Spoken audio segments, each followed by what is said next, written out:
থেকে লড়াই সংগ্রাম করে এই পর্যন্ত নিয়ে এসেছেন আজকের অনুষ্ঠানের সম্মানিত সভাপতি জনাব মঞ্জুরুল ইসলাম সাহেব। উপস্থিত আছেন বিশেষ অতিথি হিসাবে আমাদের বাংলাদেশ সরকারের একজন কর্মকর্তা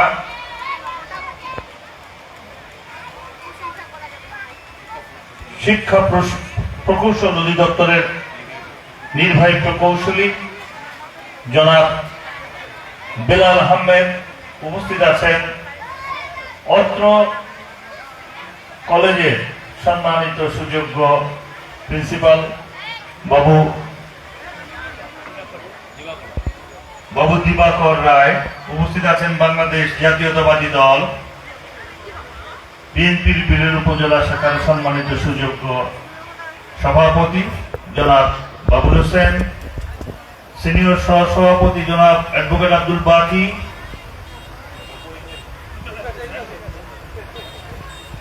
উপস্থিত আছেন সহসভাপতি জনাব রেজাউল ইসলাম বাদশাহ, সহসভাপতি ফিরোজ হোসেন, আমাদের সাংগঠনিক সম্পাদক, আমাদের বিভিন্ন ইউনিয়ন থেকে আগত সম্মানিত সুযোগ্য সভাপতি সেক্রেটারি, উপস্থিত আছেন ৯ নম্বর ইউনিয়ন পরিষদের সুযোগ্য চেয়ারম্যান জনাব আবুল কাসেম, এবং যিনি আজকে এই অনুষ্ঠানটি সঞ্চালনা করছেন, যার সাথে আমার দেখা হয়েছিল নাট্য সমিতি মঞ্চ দিনাজপুরে।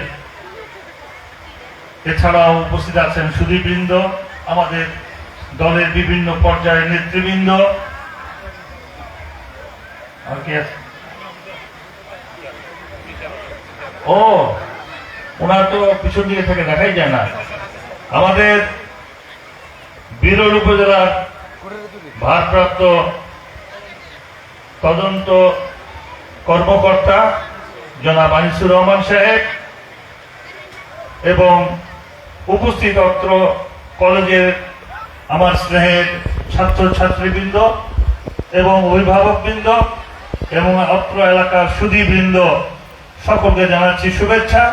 মুসলমান সম্প্রদায়ে যারা আছেন সকলকে জানাচ্ছি আসসালামু আলাইকুম। হিন্দু সম্প্রদায়ে যারা আছেন জানাচ্ছি আদাব। আপনারা দীর্ঘক্ষণ বক্তব্য শুনেছেন, বিরক্ত হয়ে গেছেন তাই না? কেমন আছেন তাইলে বলেন? ভালো আছেন? আজকে যে কথাগুলো শুনলেন, এই কলেজটা প্রতিষ্ঠিত হয়েছিল 2004 সালে, কিন্তু 2022 সালে নাকি এমপিও ভুক্ত হয়েছে। কারণ কি? কারণ একটাই, রাজনীতি। আমরা বাংলাদেশ জাতীয়তাবাদী দল করি, আমাদের চিন্তা চেতনায় আমরা ধারণ করি আমরা কোন শিক্ষা প্রতিষ্ঠান, কোন ধর্মীয় প্রতিষ্ঠান, কোন স্বাস্থ্য সেবামূলক প্রতিষ্ঠান, সেটা হাসপাতাল হোক যেটাই হোক, আমরা রাজনীতিকরণ করব না।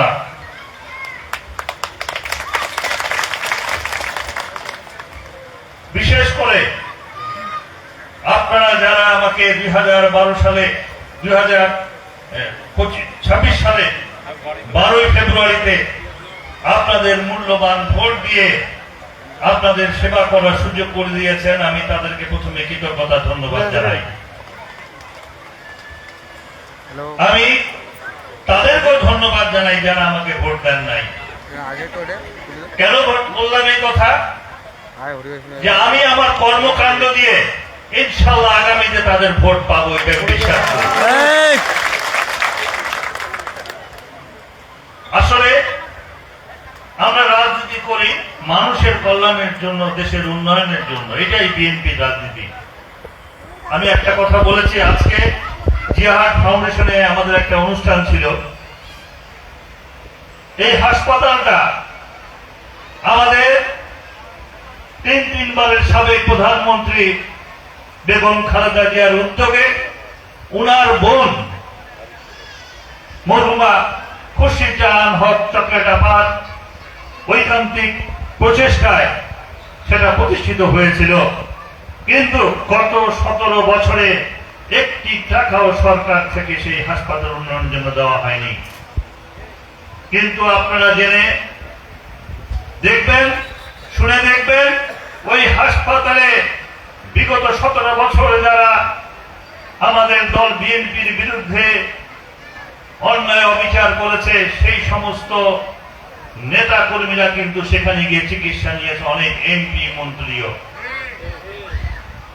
আমরা কিন্তু সেই রাজনীতি করতে চাই না।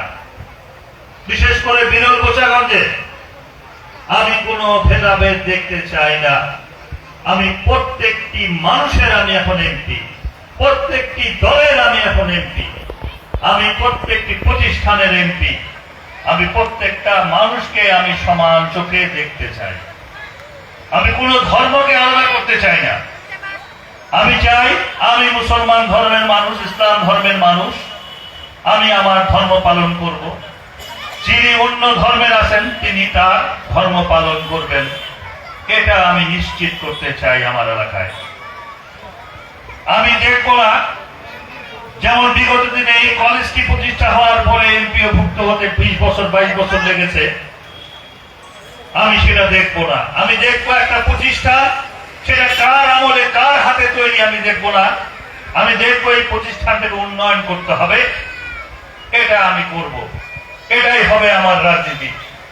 আমি ব্যক্তি দেখে, দল দেখে, ধর্ম দেখে কোনো প্রতিষ্ঠানের উন্নয়ন করব না। আমি সবার জন্য সমানভাবে কাজ করতে চাই।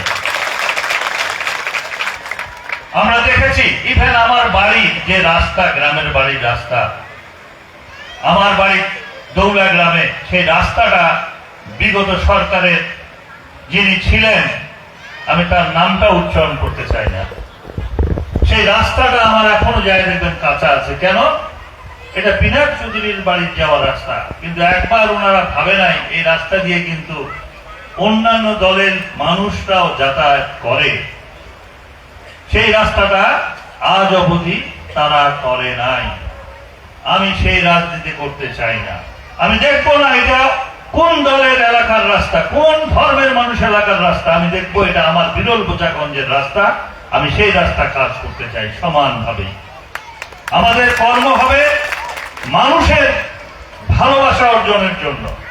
এই মানুষগুলো আমাকে ভোট দিয়ে সেবা করার সুযোগ করে দিয়েছে। আমি মানুষের সেবা করতে চাই, মানুষের সেবক হতে চাই, আমি কোন শাসক হতে চাই না।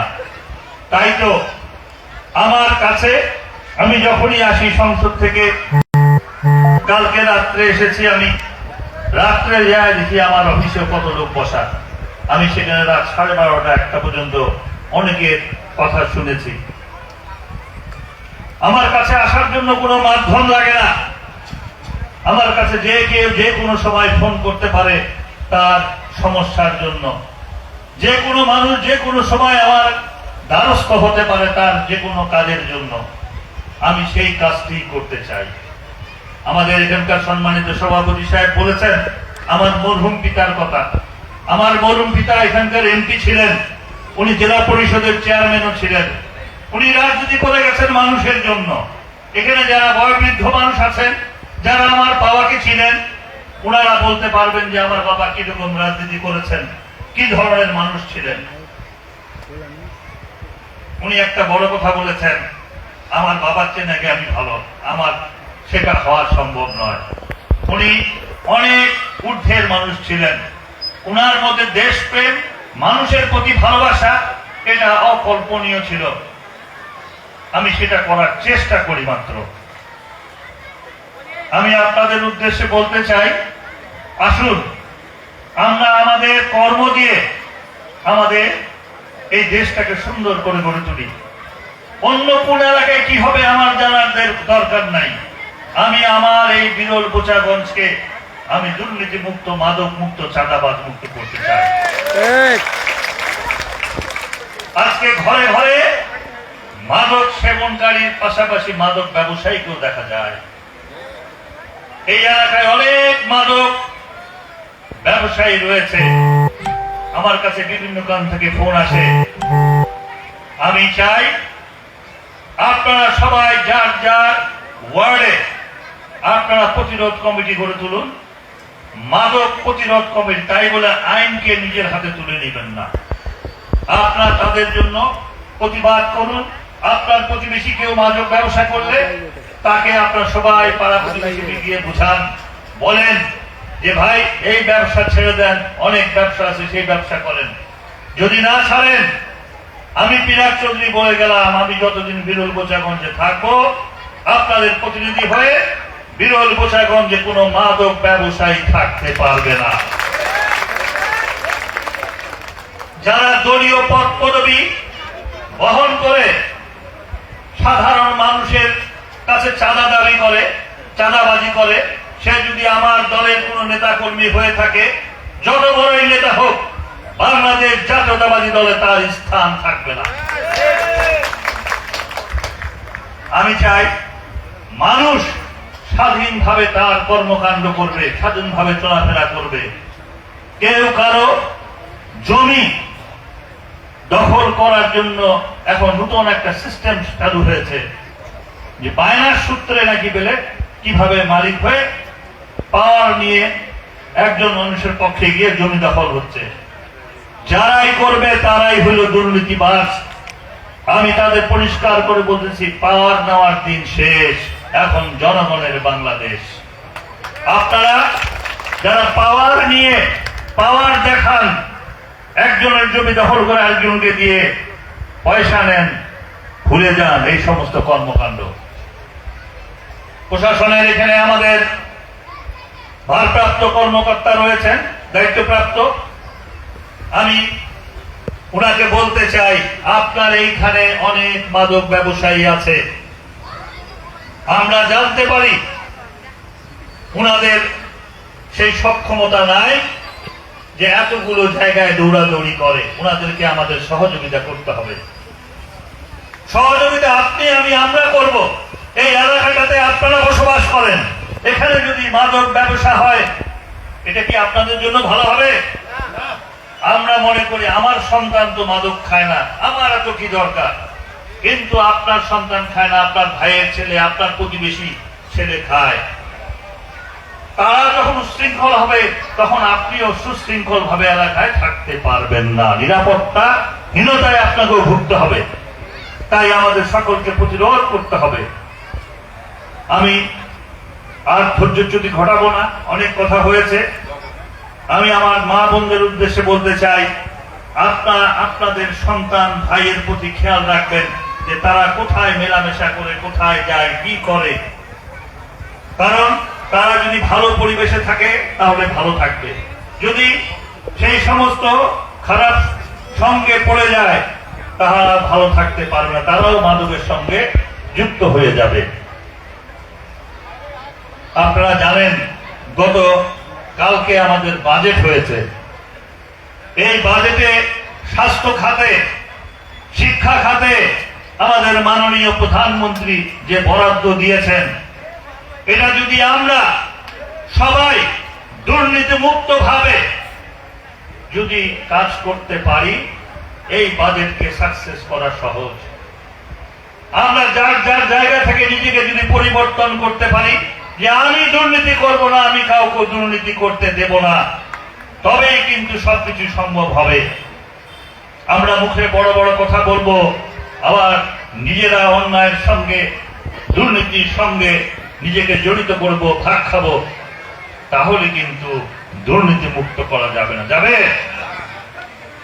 আমাদের মাননীয় প্রধানমন্ত্রী দিন রাত পরিশ্রম করছেন। উনি যে বাজেট দিয়েছেন, এবার বাংলাদেশের ইতিহাসে এত সুন্দর বাজেট হয়েছে বলে আমার জানা নাই। সাধারণ মানুষের কথা চিন্তা করে উনি, সাধারণ মানুষ যে জিনিসগুলো বেশি প্রয়োজন, আমরা সব সময় আন্দোলন করেছি, আপনারা করেছেন।